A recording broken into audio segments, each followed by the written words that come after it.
ਕੀ ਖਾਣ ਦੇ? ਗੋਲਾ ਤੇ ਕੀ ਬਣਾ ਦੇ ਖਾਣੇ? ਕੀ ਖਾਣ ਦੇ? ਦਵਾਈ ਦਵਾਈ। ਦਵਾਈ ਲਾ ਕੇ ਪੀ।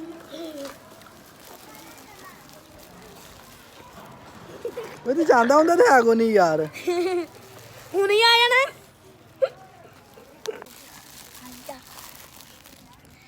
ਗੋਲਾ ਕੇ ਘਰ ਵਿੱਚ ਮੂੰਹ ਲਾਲ ਲਾਲ ਹੋ ਗਿਆ। ਹੋਰ ਕੀ ਨਹੀਂ ਜ਼ਬਾਨ ਐਵੇਂ ਹੋਈ ਪਈ ਕਿ ਅਸੀਂ ਆਸ਼ਾ ਛੋੜ ਕੇ ਖੂਨ ਪੀਂਦੇ ਹਾਂ।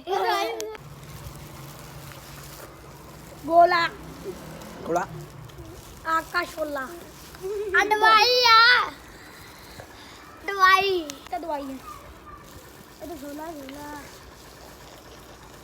ਦਵਾਈ ਆ ਨਹੀਂ ਆ ਹਾਂ ਅਸੀਂ ਹੁੱਕਾ ਪੀਣੇ ਆ ਦੇਖ ਲੋ ਹੁੱਕਾ ਪੀ ਲੈ